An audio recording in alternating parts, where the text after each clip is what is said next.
నమస్తే అండి. ఇవాళ జగన్మోహన్ రెడ్డి గారు ప్రమాణ స్వీకారానికి వస్తారా రారా?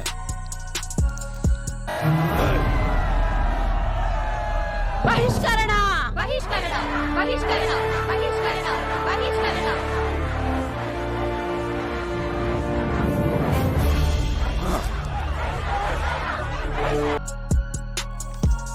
ఈయనకి ఓట్లు వేసిన వాళ్ళ కోసమైనా వచ్చి అసెంబ్లీలో ప్రశ్నించాలి కదా.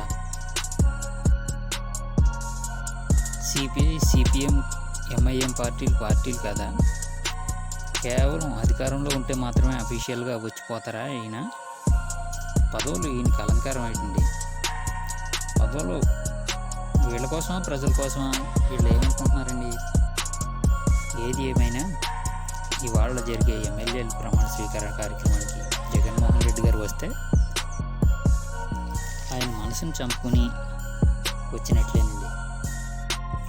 ఆయన జీవితంలో ఎప్పుడూ లేనంత ఇబ్బందికరమైన రోజుగా ఈరోజు మనం గుర్తించవచ్చు.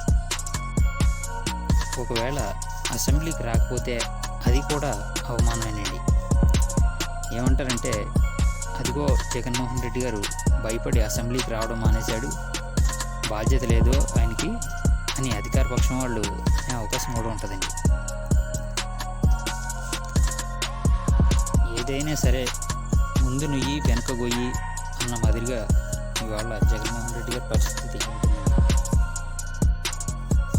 ఏదైనా సరే అసలు జగన్ గారికి అసెంబ్లీకి వస్తే ఒక బాధ, రాకపోతే ఒక బాధ. ఒకవేళ వచ్చిన తర్వాత సీట్ల దగ్గర అవమానం, గతంలో వీళ్ళు చేసిన తప్పులే మళ్ళీ వీళ్ళకి తిరిగి చుట్టుకుంటున్నాయండి.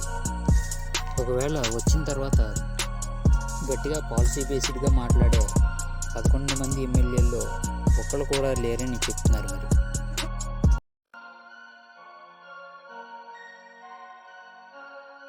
ఆ 11 మంది ఎవరంటే B Virupaksha, Aluru, Buchepalli Shivaprasad Reddy Darsi, Matsyarasa Visweswararaju Paderu, YS Jaganmohan Reddy Pulivendula, Akepati Amarnath Reddy Rajampet, Peddireddy Dwarakanath Reddy Thamballapalle, Regam Matsyalingam Arakuloya, Dasari Sudha Badvel, Y Balanagireddy Mantralayam, Peddireddy Ramachandrareddy Ponganuru, Chandrashekar Tatiparthi Yerragondapalem. వీళ్లలో ఎవరికి కూడా అధికార పక్షానికి ధీటుగా నిలబడేంత టాలెంట్ లేదని మనకి అర్థమవుతుంది. మరి గతంలో 2019-24 ప్రతిపక్షం చూసుకుంటే చంద్రబాబు నాయుడు గారు కెప్టెన్సీలో అచ్చెన్నాయుడు గారు, గంటా శ్రీనివాసరావు గారు, నిమ్మకాయల చినరాజప్ప గారు, the great farmer leader Nimmala Ramanaidu గారు, బుచ్చు చౌదరి గారు, పయ్యావుల కేశవ్ గారు, ఆదిరెడ్డి పవానీ గారు, ఇలా మొదలైన వాళ్ళు ఎంతోమంది హేమీలు ఉన్నారండి.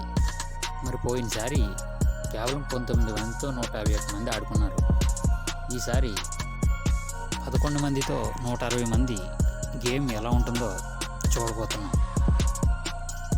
జై హింద్.